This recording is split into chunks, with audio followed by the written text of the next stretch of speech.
Chairperson Begum Khaleda জিয়ার দ্রুত রোগমুক্তি ও সুস্থতা কামনা করে দোয়া মাহফিল ও তবারক বিতরণ অনুষ্ঠিত হয়েছে। দোয়া মাহফিলে মহান আল্লাহর দরবারে তার দ্রুত আরোগ্য কামনা করা হয়। শানিরহাট ইউনিয়নের ৩ নং ওয়ার্ড সহসভাপতি মোজাম্মিল হক তোতা মিয়ার আয়োজনে দোয়া মাহফিল ও তবারক বিতরণ অনুষ্ঠিত হয়। উক্ত দোয়া মাহফিলে প্রধান অতিথি হিসেবে উপস্থিত ছিলেন রংপুর জেলা বিএনপির আহ্বায়ক সাইফুল ইসলাম। সভাপতিত্ব করেন শানিরহাট ইউনিয়নের ৩ নং ওয়ার্ড বিএনপির সহসভাপতি মোজাম্মেল হক তোতা মিয়া ও দোয়া পরিচালনা করেন শানিরহাট ইউনিয়ন বিএনপির স্বেচ্ছাসেবক দলের আহ্বায়ক আল হাফিজ। গত সোমবার ১ ডিসেম্বর সকাল ১০ ঘটিকার সময় তোতা মিয়ার নিজ বাসভবনে দোয়া মাহফিল অনুষ্ঠিত হয়। দোয়ার শেষে আগত সকলের মাঝে তবারক বিতরণ করা হয়।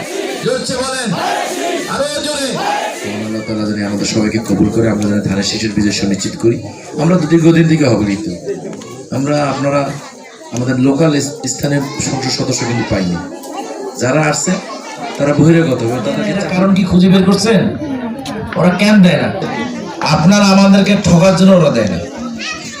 মন্দির আছে যে হিন্দুপাড়া কিন্তু পূর্বে পাশে মন্দিরটা আমরা গরিব মানুষ, আমরা সবাই অল্প কিছু টাকা দিয়ে কিছুটা ভিত্তি দিয়ে তুলছি।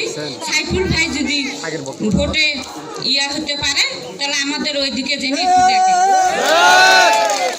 ধানের শীষ মার্কে আমরা জয়যুক্ত করতেছি। আর এই আদেশগুলো খুব খারাপ ছিল। যেমন 18তে দিন নির্বাচন হলো তখন নীলডুমুর আমার দায়িত্ব ছিল, তখন অ্যাডভোকেট জগদুল হাজার ছিল। নির্বাচনের সময় উনি আমার কাছে আসলো, আসার পরে আমাকে একটা অ্যামাউন্ট দিল 20 লাখ টাকার মতো। যেহেতু আমি কমান্ডার, বললো যে ভাই আমাকে ওই ভোটের বাক্স ভরাই দিতে হবে। যাক, আমি বেশি কিছু বলতে চাই না, একটি কথা না বললেই নয়। আমরা সবাই একতাবদ্ধ হয়ে ধানের শীষে সাইফুল ভাইকে ধানের শীষে ভোট দিয়ে